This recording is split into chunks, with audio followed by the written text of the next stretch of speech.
Emilio, the honey badger, Urrutia! Yo, ladies and gentlemen, welcome to the Honey Badger Hour.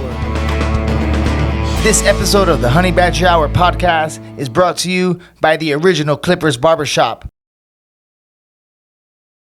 Ladies and gentlemen, we are back with another special episode of the Honey Badger Hour with a long-awaited, long-anticipated guest back for the second time.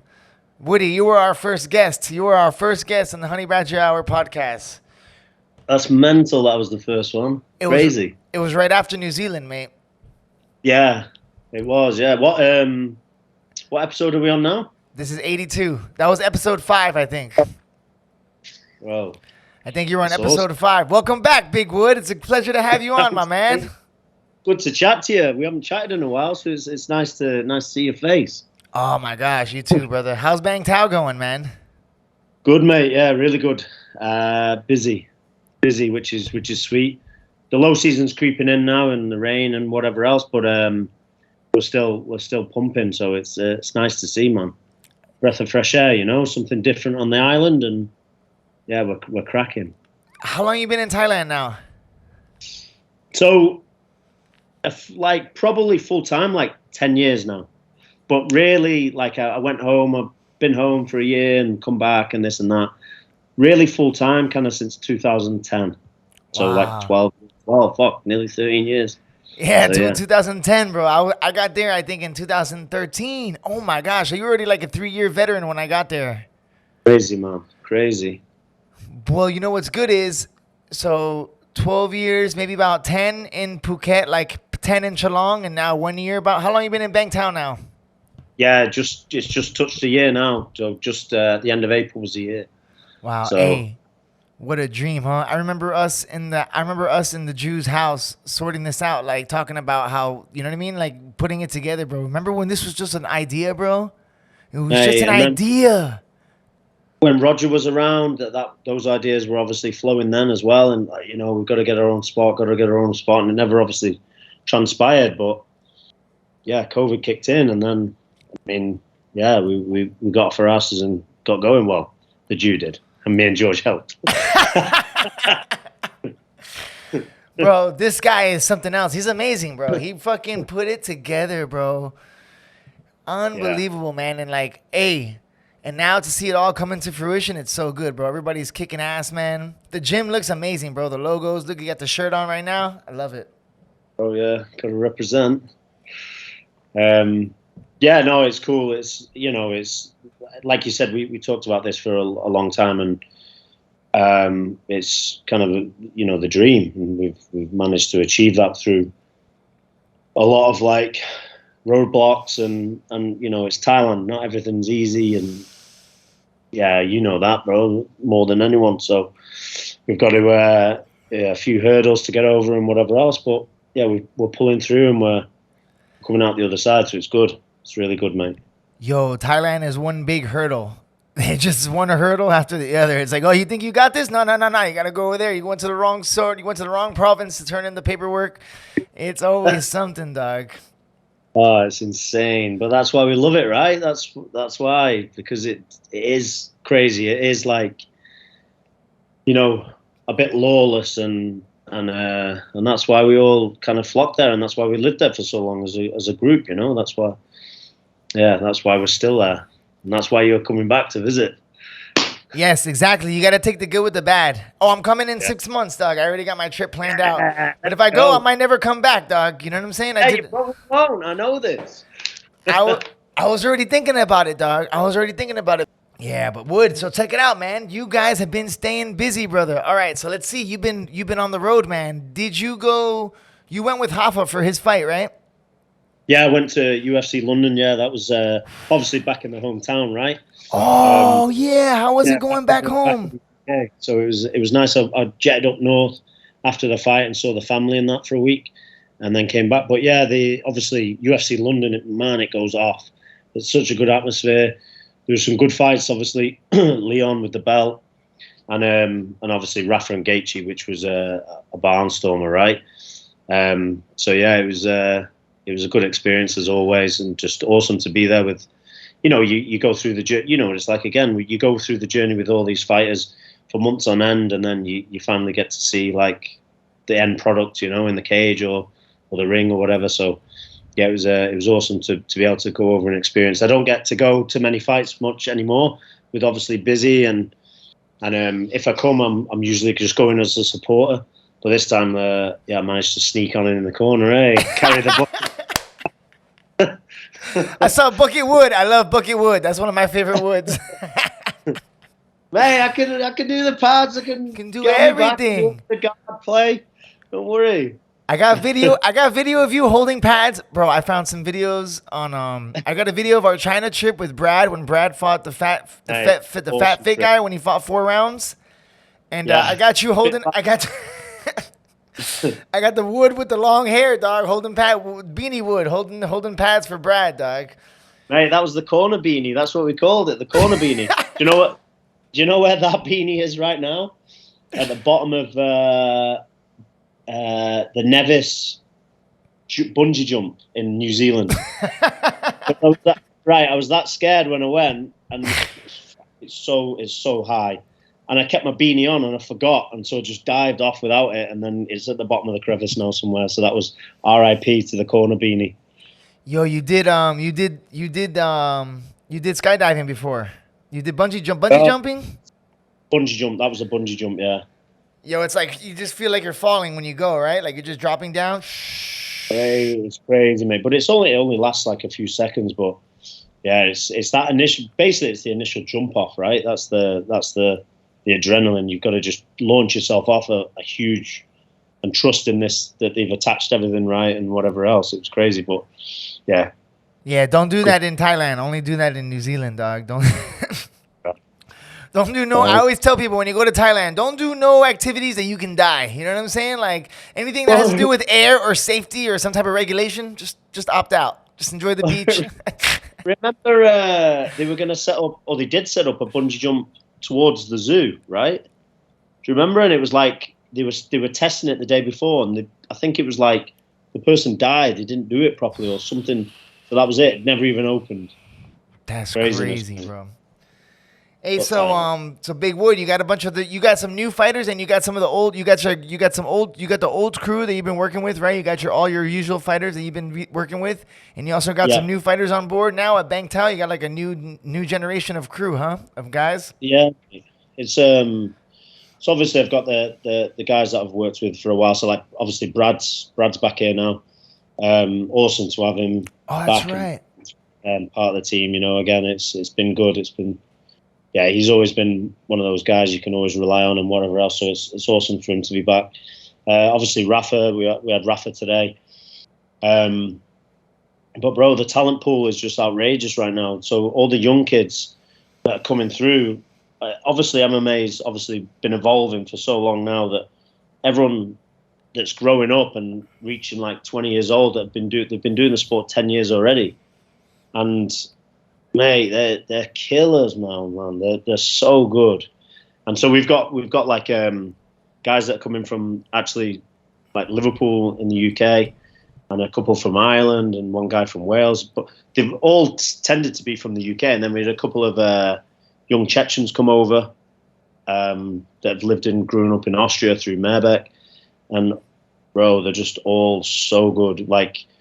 We were talking about almost doing, like a tryouts type thing like we used to do at Tiger and stuff. But realistically, I don't think we need to. I think we just need to get these guys involved with us, and because they're honestly the future, man. They're so good, and it's so good, right? So there's 3 lads from Liverpool from the same gym, and the In-Betweeners show. They all look like that, bro. Like they look like just. Unassuming, like glasses and crazy hair and whatever else, and man, they can scrap.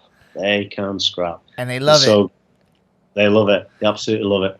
Are they like professional already, or they're like amateurs and stuff? So I think 2 of them are amateurs, and one of them, Curtis, has just turned pro. He's 1-0 in pro now, and he's got his second one coming up. But they're definitely going to be ones to watch. So it's really good. It's really good, mate. And like I said to you, everyone that turns up now that's been doing it for a few years, we've got this young kid, Shay. he literally turned 14 when he was here. Again, another lad from Liverpool. Man, he's so talented, like crazy. And it's, you know, and he's just in there sparring with everyone else, and he can handle himself. What's his name? His name's Shay? Shay Williams. Shay Williams? We had a Shay Walsh, though. You know what I'm saying? We did have a Shay Walsh. White Walker. Hey, are you going to go to Vegas? Are you thinking of going to Vegas for Alex, for Volk, and for... I'd love to, bro. We'll see. It's like it's expense, you know. But yeah, I'd love to get across, obviously. That's the last time I saw you. We were all together in Vegas for Volk Holloway. Man. That was a good one. For sure, Volk will be over there, and then Big Jug will come as well, obviously. So yeah. Make it, but we'll see, mate. It was good. We had the boys in Miami in the hometown. That was epic. That was good stuff, man. Yeah, easy in them, you know. What a fight, eh? And then obviously the boys coming on the show also. Oh my gosh, it was one of the craziest fights I ever seen live, dog. It was one of the craziest fight I've ever seen live. The craziest atmosphere, like the place was like, the energy in the place was crazy. You know, it was like super big. Yeah, it was wild, man. And then to get that KO and just everything, like, yo, how do you do a Hall of Fame speech, a Hall of Fame knockout, and a Hall of Fame celebration in the same thing? Like, he hit him with the 3-piece, bro. He knocked him out, did the arrows, and then did the speech right after. It's like, bro, you can't write that stuff, man. It's crazy. And mate, it's awesome for like, so obviously I couldn't make it over across that way, and you know, there's obviously loads of fights that the boys can't make across, but it's awesome to see like. Alex and George. Obviously, George went across to Australia and see Alex go across, and then you in Miami, and you when you get across to Vegas too, and then Shay comes across, and mate, it's awesome to see that we all still have that connection after all them years. Just that we all can just come watch each other fight at the highest level. It's insane, and like everyone's, you know, we're all just friends at the end of the day that are good at what they do, you know. So it's brilliant that we can all get together on like a world stage and like go out and celebrate afterwards and whatever else. So no, it's amazing. We all got together like at the perfect time. There was something special. There's some magic that happened, you know. I'm sure everybody has it with their crews, but our crew is like, yeah, man, I just think about it now for sure. It's amazing that, like you were saying, like when we all reunite to go watch the lads perform and just oh man, I miss you guys a lot, bro. Whenever I see you guys on these little trips, I always get like this second wind, you know, like to go back at life. Like I don't know, like Miami kind of messes me up, and I'm like, whoa. And then when I see the lads, I get like this you know, I get like a reboot, you know, like a kick in the butt to like step it up, you know. Dang. And everyone, that's the thing as well, is like we're sat there and we're like, fuck, how good is it that Emilo's there and he's with all the boys, and like everyone's just happy that people are together, you know, from all that long time ago, you know. It was 2014 when Volt kind of arrived at Tiger and Shay and whoever else. 2014, that was the year we all came, bro. Yeah, since then, mate, it's like obviously skyrocketed for a lot of us, you know. So yeah, you got Ash. Engage. You know? Yeah, exactly. Yeah. Everybody's got to roll. Everybody's got to roll. Everybody's playing their part. You know what I'm saying? Yeah, mate. Yeah, and it's great that we've all kept together. You know, after all these years, it's amazing. But that just shows, just like we said, it was a special time, and it'll never be replicated in terms of that. But again, we all stay in touch. We all, even if we don't speak for months or whatever, it's still the same when we ever get together. So that's when you know it's good times, you know. Yeah, man, for sure. And like the last time we were in New Zealand before the pandemic, man. That was before when we did the podcast the first time. It was right after our trip to New Zealand with Loma. How's Loma doing, man? You got Loma getting ready right now? Does she have a fight coming up? Yeah, Loma had to get surgery, bro. So. Oh no. Yeah, she hurt her elbow, so she had to get some surgery. I don't know if you have to edit this out or not. I'll have to check. But okay, I didn't know that. She's been posting on Instagram, so I don't think it's a secret. But so yeah, unfortunately, yeah, she's on a bit. She's gonna have to recover for a couple of months, but then she'll be ready to go again. And she's got a newfound fire, and she just needs to believe in herself, mate. Because we all do. We all know how good she is, and whatever else. She just needs to believe it too, and she's now starting to believe. And I think it's only going to be good things for her, especially with having Wei Li at the camp too, right? She comes in and obviously Casey's just rocked back for a little bit, and Jada's there and a few other girls. So we've got a nice little talent pool of girls as well now. So yeah, it's good. Loma's going to do some big things. She'll knock into the rankings this year for sure. Wow, you've been working with Loma for a long time, right? So when Loma first started in the division, you had to your goal was to you're still trying to get her to maintain her strength, right? For her weight class? Yeah, so she was, God, man, I did a little comparison photo. This is probably going back a couple of years now, so it'd be even better now. But she turned up, I mean, you remember, she was 47 kilo wet through, right? And she was tiny. And then, yeah, we've worked hard to put some weight on her and get her strong, and she couldn't do any pull-ups, any push-ups, anything, basically, when she'd never done it, right? She was all just come from Muay Thai and just doing the Muay Thai push-ups, the sit-ups, the running. So we stopped all that, and we just had to change the mindset, because this is MMA, it's different. And yeah, we piled on some pounds on her, and she's a bit of a beast now. Yeah. So it's good. It's great to see. It doesn't happen overnight, right? It's always been a work in progress over the fight camp to fight camp to fight camp and out of fight camp as well. I mean, now you can't get away with doing a 12-week camp and then just sitting back and doing nothing. You kind of have to keep training, and that's the way it is nowadays. Everyone's so good, you've got to keep on top of your game.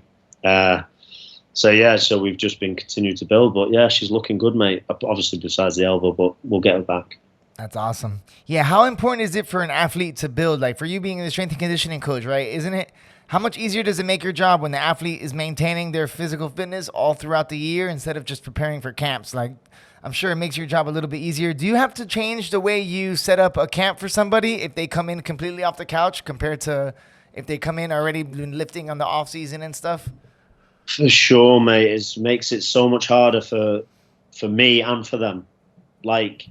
So if you're coming in overweight and a little bit unfit, then we're using that time that we could be doing more productive stuff, getting you ready, to peak for the camp, losing weight and getting you fit.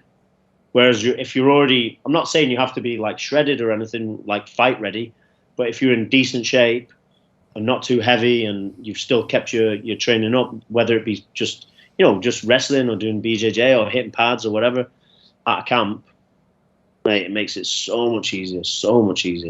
Because then, like I say, you don't have to concentrate on all the bullshit of losing weight and getting you fit again.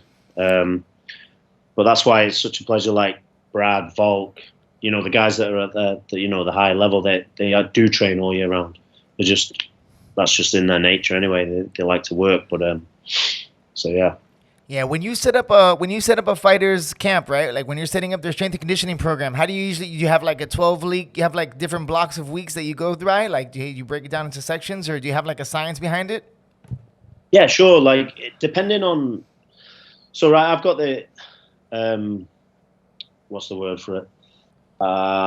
Basically, I know a lot of the guys that I work with because I've worked with them for so long, right? So I know how their bodies are and whatever else. Brad, for instance, right? So we obviously concentrate, depending on how far away from the fight. We still want to continue building strength up to a certain point. Then we trickle in more power and we take the strength part a little bit down, but we just maintain the strength, getting faster, more powerful, and then just make sure that he's peaking right and his cardio's on point as well. But it changes for everyone, bro. So, for instance, Tai Tuivasa is going to train completely different to Brad Riddell, right? So Tai's a big heavyweight, and if you look at the way heavyweights fight and the way lightweights fight, completely different, right? Yeah. So Tai's very much short, sharp power, and then they might step back a little bit, and they have a little feel around, and short, sharp power, step back a bit. Whereas in a lightweight fight, maybe it's kind of go time, and they're just there for the full 5 minutes, So it's it depends on weight class, depends on athlete. There's a lot to it, and depends if they've been sat on the couch or not as well. Yeah, that's the thing, right?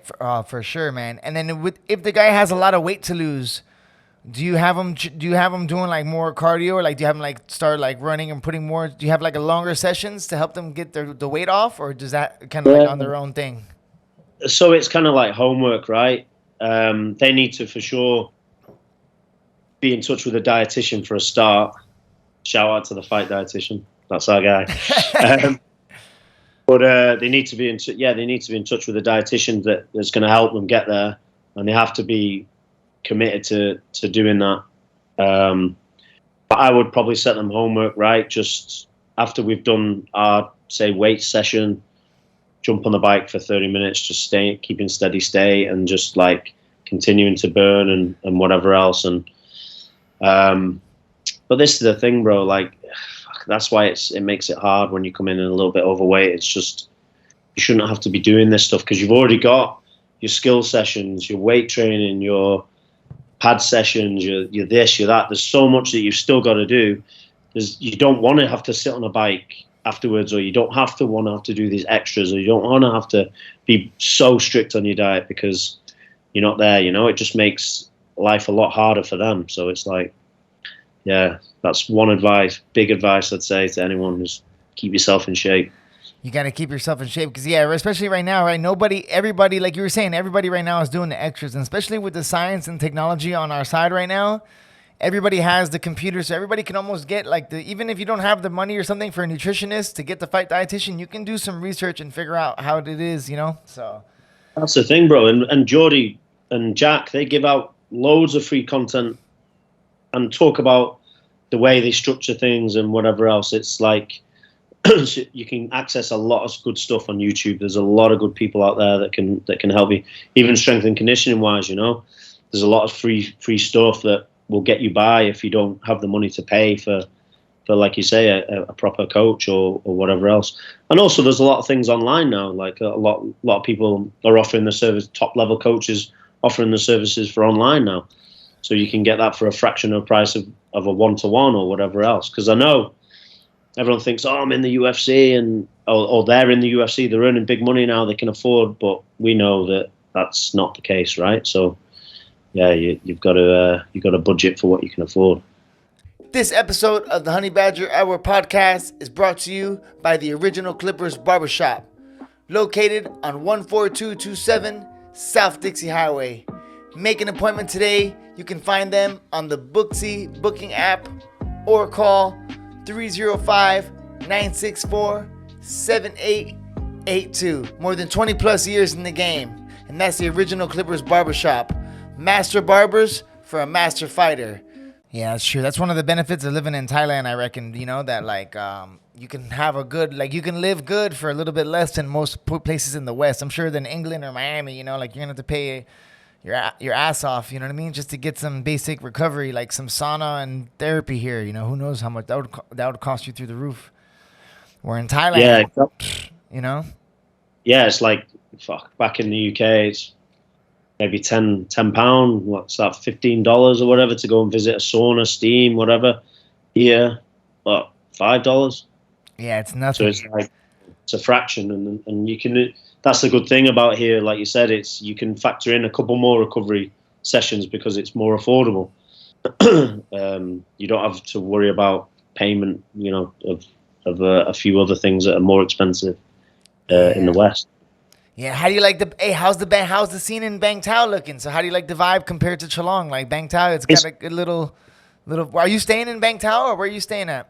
So I'm in Kamala, so like the next town over. I'm near JP actually. I'm right down the road from JP. Oh, nice. Yeah, that's Where, I was gonna say that's where he said he is at. Yeah, so I'm like 10 minutes away, 12 minutes away on the bike. It's nothing in the morning. It's quite a nice little drive over the hills. It's got the nice view of the sea and wherever else. And you got the water on the side of you. It's beautiful. So damn. But yeah, the vibe in Bangtao is different, bro. Right? So. It's a nice change because we were in Chalong for so long, and you forget that you can get quite stale there, right? You forget, and you kind of life just ticks over, and you're doing the same shit. You're going to the same places to eat. You're doing this, you're doing that. So it's been nice. It's been a breath of fresh air, and especially as I'm living in Kamala too, so I've got the best of both things. I can there's places in Bangtao, there's places in Kamla. It's just around the corner, so it's nice. And mate, the gym's just across from the beach. Yeah, it's like literally like a 5-minute walk, right? Yeah, you can just zip through a hotel onto the beach. Yeah, people There's think restaurants, there's bars, it's just nice. It's a nice setting, you know. You got any good local spots? You have any good food spots that you guys be hitting over there? Oh, I thought you were gonna say beer spots, lad. Come on. No, for sure. That's 100%. I don't even need to ask that. I'm not trying to waste your time with silly questions. Come on, mate. No, but there's some really nice eating places, like really sort of like high class restaurants that aren't overly expensive, and then you've got the beautiful Thai spots that are always good. You know, the Pad Krapows for 60 baht or whatever it is, and mate, top notch again. And then you go on the beach, and there's a few restaurants and stuff on the beach that, again, good Thai food. You can have the fresh fish, steamed fish on the beach. It's like 270 baht, like what? Not even $10. So it's good stuff. And then right next door, there is actually a bar called The Local. Nice, yes. It's an Irish bar right on the beach. And it's a nice one. Everyone in there is friendly. So yeah, it's good vibes up here, mate. Everyone's friendly, and it's just nice. Do you ever go to Geelong? Do you go back to Geelong for some things once in a while? So, mate, I've not been down Tiger Street in, I'd say, 2 years, 3 years. What? Yeah, man, I haven't even gone down. You don't even need to touch it. So when I left, so I was living with Alex, right, during COVID. Yeah. A little bit. And then I moved to Hawaii. Oh yeah. Oh, I thought you were in Patong. Yeah, you were like near there, right? Yeah. Yeah, my girlfriend was in Patong, and then we moved to Hawaii for a little bit, right by Naihan Lake, and it was nice, a little apartment, and it was cheap, right, because it was COVID price. And so since then, I have not been down Tiger Road. What about Fatties? I went there with JP because I was like, I had to pick up my bike one time. We had been to a wedding, so I left my bike and got a taxi back.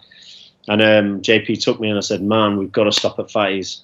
We have to. So I called in and said hello to everyone. It was nice to see him. I said, hey, you've got to get yourselves up to Bangtao. Let's go. Move the ship. Get the ship on the water.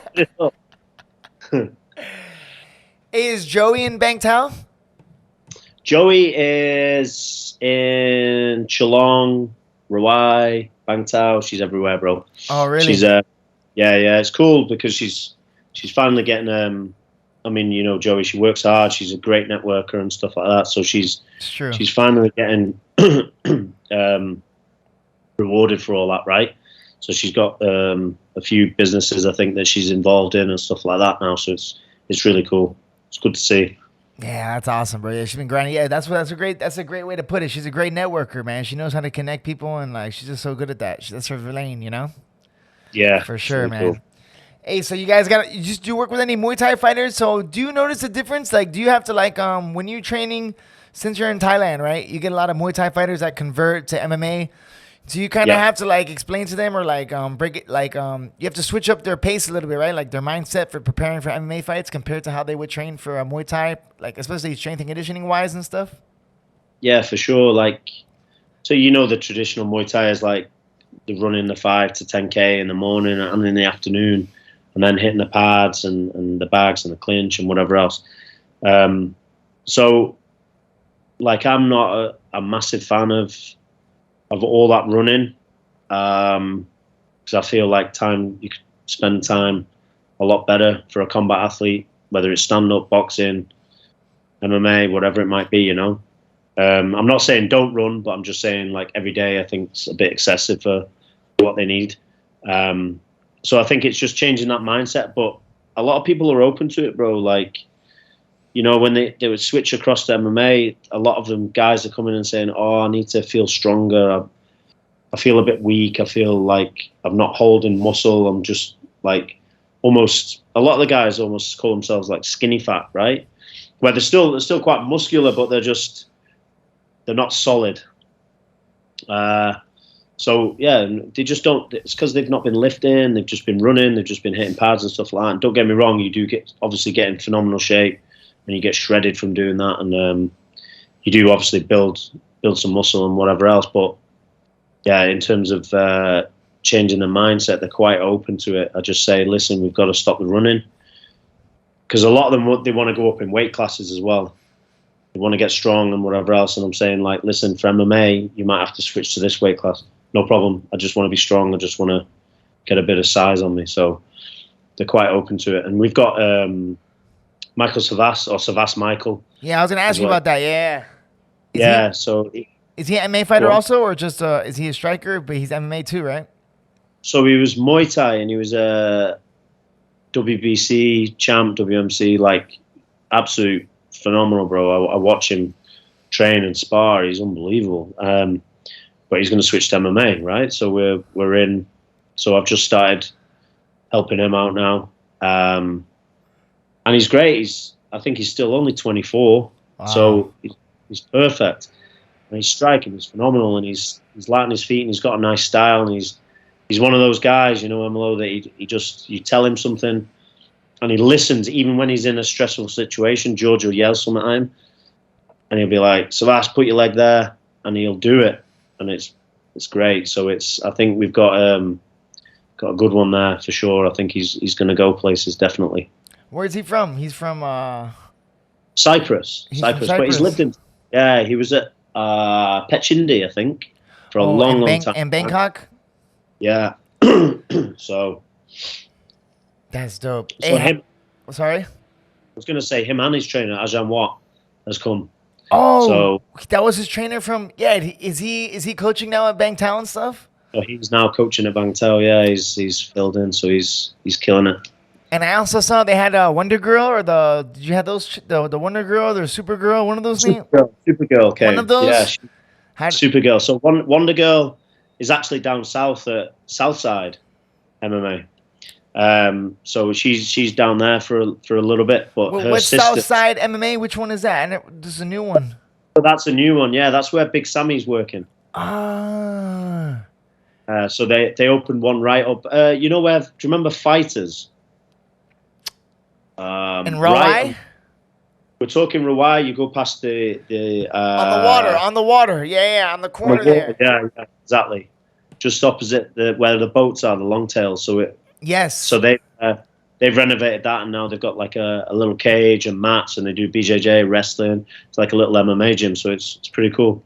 Is that Ben Royal's gym or no? No, Ben Royal's got one towards the Green Man. What? So yeah, he just moved into a new space, and it's pretty big. I think some big mat space, and they've got a great kids program there. Get some killers on the mats there as well. And then Olavo has a gym too, bro. And is that gym still going? Everybody's kind of, there's a lot of gyms in Phuket right now, bro. It's like a hub, man. This is a mecca for fighting, bro. Wow. For sure, mate. Yeah, this is the thing. There is not one destination, or maybe like Vegas or whatever, where everything is here. Everything. This is Fight Island for real, bro. Yeah, for sure, bro. There's nowhere else in the world, I don't think. So, yeah, and obviously the coaches that are around the island, whether it's at our gym or wherever, like Olavo, for instance, he's a legend, right? Yeah, man. So, there's different people dotted around everywhere, and Ben Royal's obviously a great coach. He does really well in his gym, and yeah, so where's his gym by? Where's Ben's gym around? You know, like what area is that? It's Shillong on the way to Qatar, you know, where the Green Man is. The Green Tamarind? No, Green Man. Remember where it's like an old English pub? If you're going towards Qatar? On the Qatar road, like where they have the gun range and everything? Yeah, you go past like let me think, what's it called? The petrol station. Yeah, the gas station. The Shell station there. Yeah, the Shell station there. Then there was like an old English pub, and it's just after that. Okay. It's quite a big space. Yeah, so. Well, it's a different area too. You know what I'm saying? Like, that's interesting. Yo, so how long is Bradley? Is Bradley with the whole family in Phuket right now? Yeah, he's with the whole fam. They're over, bro. They're over. Is he training? Is he teaching K1 or anything? Is he doing any coaching? Coaching currently. But yeah, he's maybe gonna take a role. He's like, oh, he's got, once you get a taste, what is it about Phuket, bro? Like, once you get a taste, you like Volk still comes back. It's like once you get a taste, you can't stay away forever. Especially if you have the connection that we had, right? It's hard, bro. Hard, mate. It's like there's nothing else. Yeah, there's nowhere else in the world like it, And it's like that's why like you said, I tried to go home for a year and a bit, and I hated it, man. I hated it, and then I sucked it back up and came out. Yeah, came back out, and then that was it. I'm in the same boat, man. I just realized that the relationship, sometimes I get homesick when I'm in Thailand, thinking, oh, I miss home, my friends and family. But then I realized, bro, the relationships and friends that I built over there has been, that's my squad now, Sure. I've kind of accepted it now. Being back in Miami for a year, and I'm just like, yeah, that's my crew over there, And it's not a bad crew to have, let me tell you. It's not a bad crew.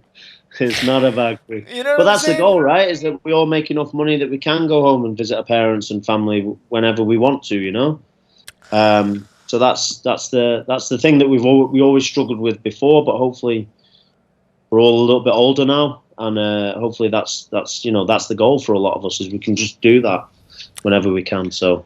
I never thought about that, bro. That's the goal. You're 100% now that we're going to be in a situation where, yeah, but you guys are just a flight away, easy. Like, oh, Volk's fighting in Seattle? All right, I'll see you guys in Seattle, Yeah, exactly, bro. The trip in Vegas was so good, man. When we were all together, just having brewskis in America and Vegas, bro, that was wild, man. Big Shay was in the house, It was cool. We had the White Walker. That was crazy, bro.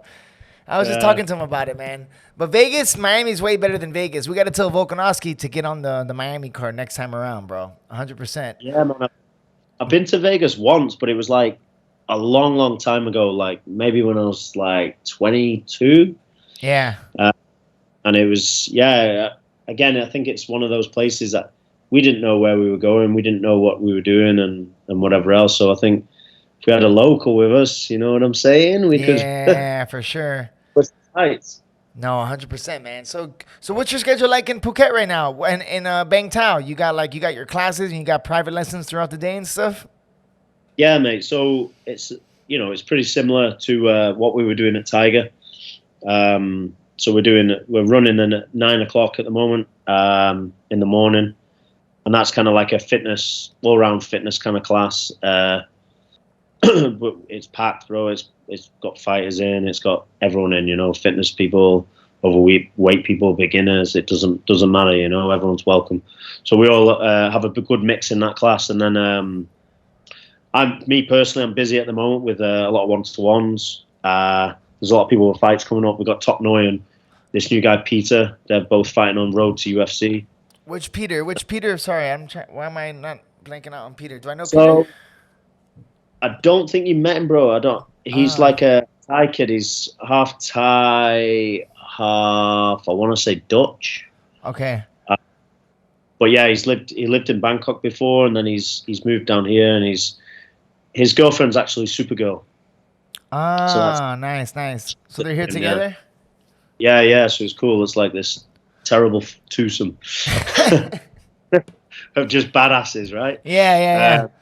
So those two have got big fights coming up in road to UFC, which is cool. And then obviously Wei Lee's back. Oh, nice. Are you working with Wei Lee right now? So I'm working with Wei Lee. I start on Thursday with her. Wow. So she has a fight coming up? There's nothing confirmed yet, but I think they're looking at August, September time. So that would be cool. That's going to be cool.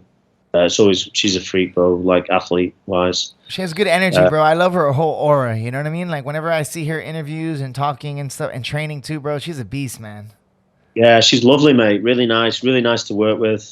And yeah, like I say, just an animal. But then we've got a few others one-to-ones. But then throughout the day, we've got classes going on at Bangtao. Pete is running his kettlebells there now. We've got Anwar back. He's running mobility. He's in Bangtao? Anwar's at Bangtao, bro. Damn, everybody's back, bro. And you got Som out there too. Som's running her classes. Yeah, Som's with me in the mornings at 9, running it. Yeah, so it's nice, bro. Like these are all people that we we made a connection with at Tiger, right? And good, obviously, fantastic coaches, and they would love, they wanted to come and work with us again. You know, that's the thing. It's not. That's the thing that some people don't realize. It isn't just the facility, you're right? It's No the way, connection bro. and whatever else. Yeah, the facility can be nice, can be big, can be whatever, but it's the people there. That's what makes it happen, right? It's the people. In any gym, I always say it's the people, bro. And I can only imagine. I bet you Bangtao is just how Tiger was, but with the same energy and human touch. You know, I think that's what it is about us with the lads. You know, we had a human touch with these people. You know, we didn't see them just as a number. Everybody got their love and got the same appreciation and like one-on-ones. You know, like the same attention. Yeah. We tried our best to, like, you know what That's I mean? it, bro. Like, it's nice. I walk a bit, and I walk in the morning, and you know, I can be loud and whatever else, and just walk in and just yell at the staff like "Sawadee ka, morning," and like every morning, and then people are just sat in the cafe, just like, oh, just laughing at this big idiot just coming in, looking sleepy, yelling at the staff. But it's nice, right? Because it gives that. It's not like so serious. It's not like an intimidating place to be. It's just everyone gets on with everyone. And I'll speak to some random person in the morning, having my coffee. You know, it's good, and just see how they're getting on with training. And obviously, Frank's there early, doing the same thing and blowing the leaves or whatever he's doing. He's got that good ADD, bro. He's got the ADD in all the right spaces. You know what I'm saying? He's got to be doing something, bro. If he's not scrolling, he's cleaning. If he's not cleaning, he's coaching. He's just a body, bro. The guy's amazing, man. Oh, mate, I don't know where he gets his energy from. I don't know where, honestly. It's insane. It's cool. He's got to wrestle every day with everybody. It is wild, man. It's crazy, brother. Yo, Big Wood, I don't want to take up too much of your time, man. So you're in Bangtao right now. You guys are in Bangtao, holding it down. So who's the next? You got any UFC fighters on the block right now that you're working with coming up? Any?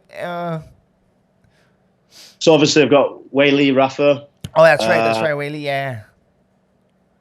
Obviously, Brad's going to take a little bit of time after his surgery, but he'll be back for sure.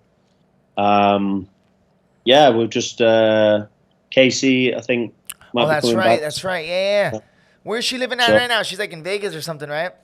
She's in Vegas right now, bro. Yeah, she just stopped off on the way back from, I think she was just in Australia, so she stopped off to see us and see the gym and whatever else, and yeah, so she's enjoying being back in Thailand and just liking the vibes and stuff.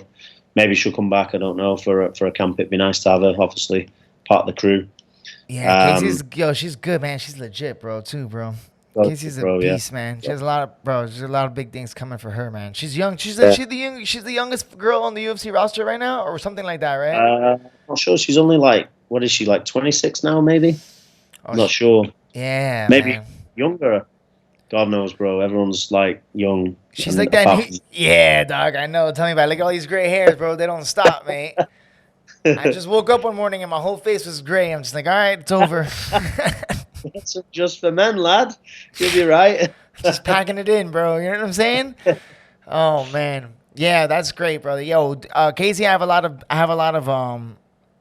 high expectations on Casey, bro. She's one of those new generation that she's been training in everything since she started. You know, her father's a martial artist. You know what I mean? She's like a generational family of MMA fighters, bro. Yeah, it's cool, and her sister's out as well. Her sister came out to train a little bit before she did.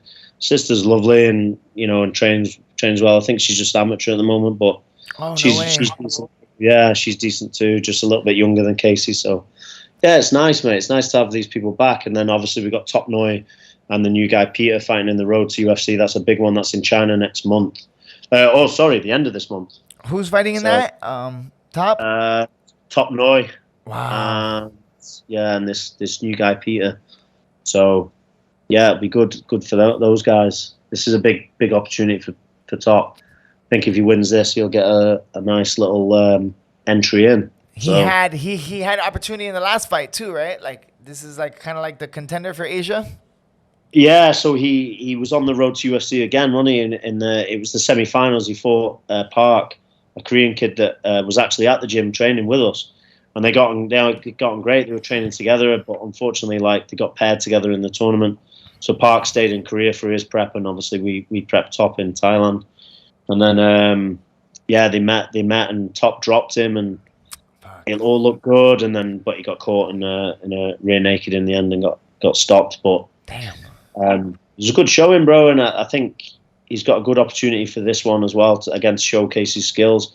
UFC love him. He's wild, you know. He comes in with his dance and his music, and people like him, you know. People like his character, and that's what people want to watch, right? It's entertainment as well. So, if he wins this, I think it's going to be a nice little entry for him back into the UFC. So we'll see. Damn, that'll be a huge opportunity. Did you go to the one championship for Fabricio's fight? I couldn't make it, bro. So for some reason around that time, the flights were absolutely insane. Really? Like booked, or they were 6,000 baht. Fuck. To go to Bangkok. To go to Bangkok, bro. So I actually looked at getting the bus to go. That was full, and then the only place I could go was if I drove to Krabi or Siratani or somewhere or whatever it was, Krabi, an airport anyway up that way, and then get the flight. But even then, it was like a 2-hour drive. Then the flight was still 4,000 baht. Return. Wow. It was mental, bro. Like flights for a while around that time were just crazy. If you didn't get on it at that right time and get it early enough, no chance. So. Wow, I heard that. That's what I heard, man. I heard that Phuket is really expensive. All Thailand is really expensive since the reopening and stuff like that. Because like they're fully open, no regulations, anything, right? So there's a lot of people coming in and out right now. Yeah, and obviously with what's happening in Russia and Ukraine, you know, there's a lot of those guys flooded across, and the guys that kind of come across are quite wealthy. So there's a lot of money being pumped into. It's a lot of oligarch money, a lot of oligarch money in Russian, Ukrainian, some dirty. So yeah, a lot of dirty money being washed up in illusions right now. You know what I'm saying, dog? Illusions. How's the P-Tong going? When's the last time you guys took a drive? You're a little bit closer now to Patong, huh? Hey, a little bit closer, but not been. Good, man.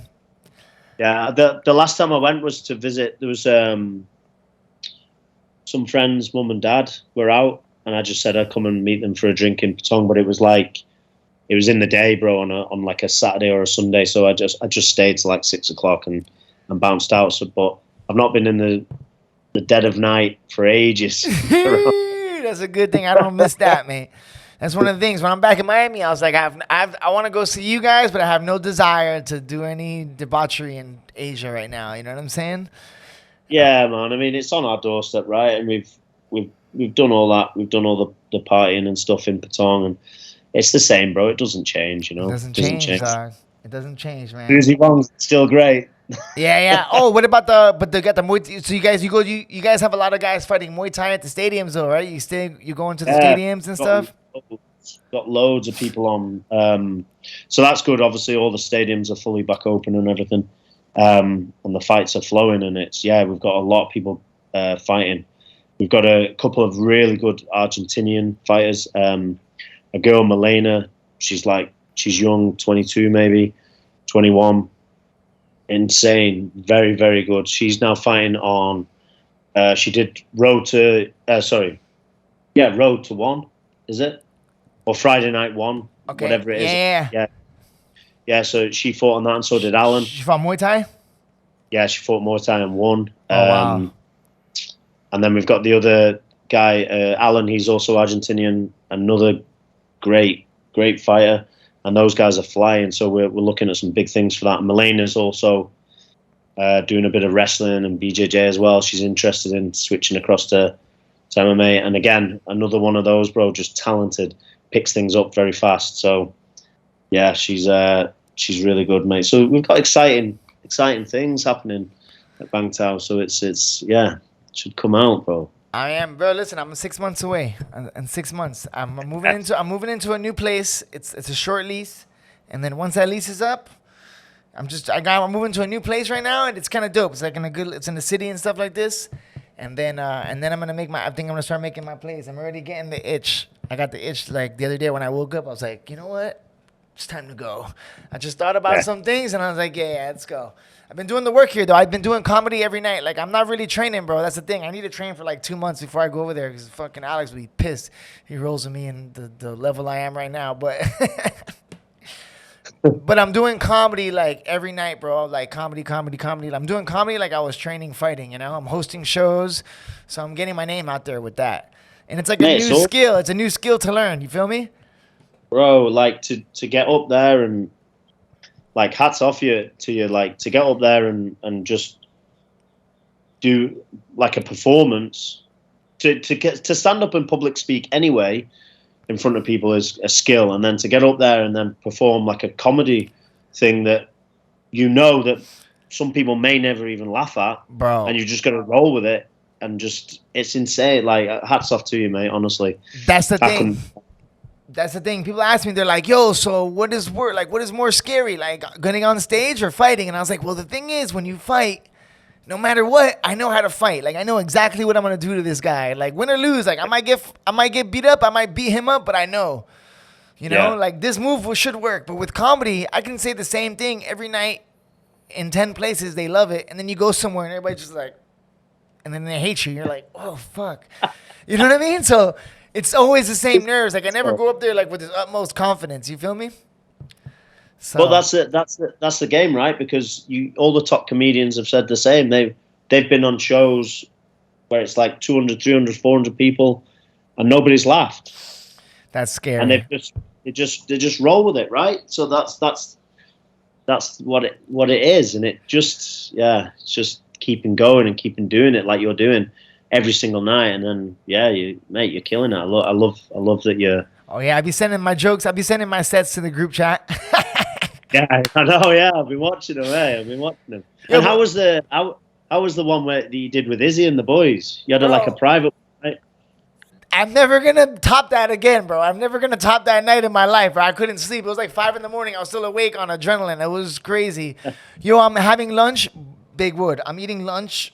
All right, like in my regular lunch spot, and then Ash calls me, like at 3 p.m. He's like, hey, mate, and he's like, yo, this comedy show, we're gonna go, and I'm just like, oh, nice. And he's like, can you get me 30 tickets? And I was just like, I couldn't even finish my food, bro. I just went home and started shadowboxing. I'm like reading my notes and shit. I'm like, because I just posted on a random flyer, like, you know, so we get booked on these shows, but they're like usually bar shows. You know what I'm saying? So like.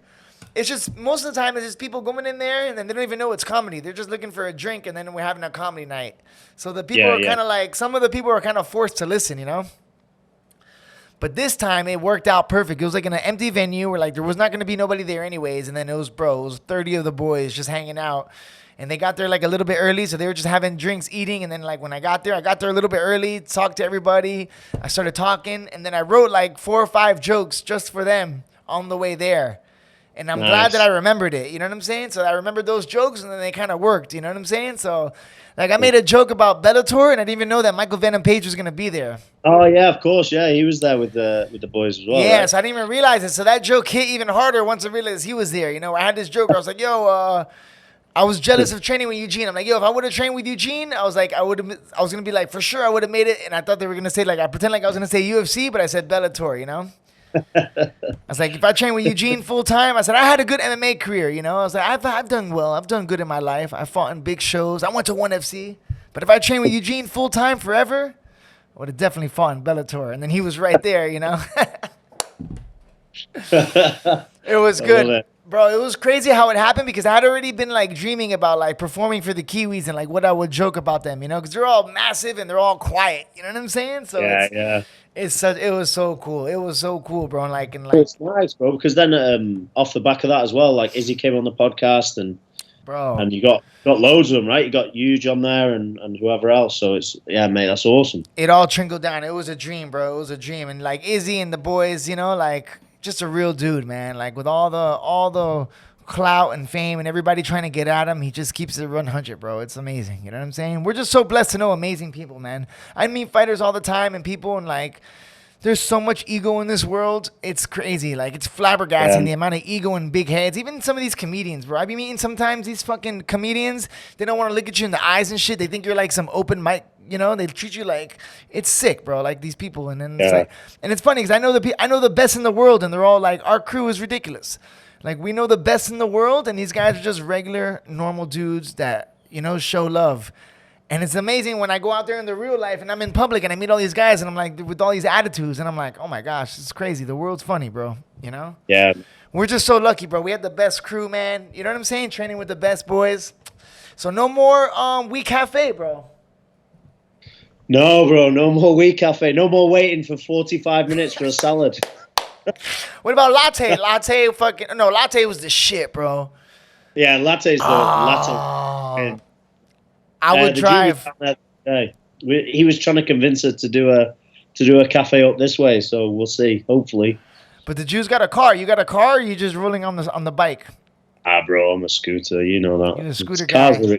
Cars are expensive out here, bro. I know, that's the thing. That's my other catch too, bro. I didn't like driving that damn bike. When I was in Bangkok driving that bike, so it was way worse there. You know what I'm saying? Yeah, but you had a piece of shit. That's why. that should have been on the fucking scrap pile, not on the road still. Yo, Big Wood, thank you so much for the time, my brother. We're gonna wrap this puppy up. It's been about an hour, man. Yo, I really appreciate it. I can't believe it. The Zoom definitely worked. I just didn't have I got this podcast, like this audio interface, and then it wasn't fully plugged in. So I'm like, why is this shit not working? Then I switch apps, and then I was like, oh, that's just to plug in a little bit more, you know? Right. I need to get a proper producer. Yo, Big Wood, love you, man. It was great chat, my brother. It was good hanging out, talking to you, bro. Keep up the good work. Keep smashing it up in Bangtao. Where can the Honey Badger Hour fans find you if they want to see what you got going on or some training? You got any training modules online or available or anything? Or I'm actually going to launch it this month, so yeah, stay tuned for that. Yeah. So I've been writing them finally. I've been procrastinating for the past 8 years doing it. So now we got to do it. Now's the time, bro. Now's the time, bro. Residual income. Imagine, you make that course now, whatever it is, and that course can last. Bro, I have a course from, from Ross Training. Yes. I still use that course sometimes, and I use it for other people. So it's like, that's residual income forever, mate. You know what I'm saying? Yeah, 100%. So, yeah, I finally pulled my finger out and got that rocking. So that'll be launched this month for sure. So awesome. Yeah. So, all right, we're looking forward to it. You gonna get the app, or you're gonna get like a website or something? Yeah. No, there'll be like a little app that people download, and I'll deliver it through there. And yeah, you get to see all the exercises and all the training and whatever else. So yeah. That's going to be great, too, because any fighters that you meet or anybody that you work with that they like you and they have to leave back to their hometown, they can keep the relationship with you going, right? If you want to keep training. Yeah, exactly. And that's important, again, from what we talked about before, is keeping people training and keeping them accountable when they're not in camp or whatever. So, yeah, it'd be good. It'd be good for everyone. No, for sure. And listen, I've trained all over the world. I've never been more prepared than when I'm doing a Woody routine. You know what I'm saying? When I'm on the Woody regime, I've never been more fit and ready to go and prepared. And I'm sure... And that's that's just the bare minimum, you got the best in the world, Alex Volkanovski, Brad Riddell, Dan Hooker, everybody who's come to Tiger has worked with you, you got Hoffa right now, so forget about it, man. If they get that app, they're going to be for a real treat, brother. All right, Big Woods. Hold on, let me see here. Thank you, mate. Hey, thank you for everything, brother. I really appreciate the time, my man. Have a great day and great night. Have a good night and have a good week this week, brother. Thanks, mate. Speak to you soon, huh? Honey Badger Hour, episode 83. We're out.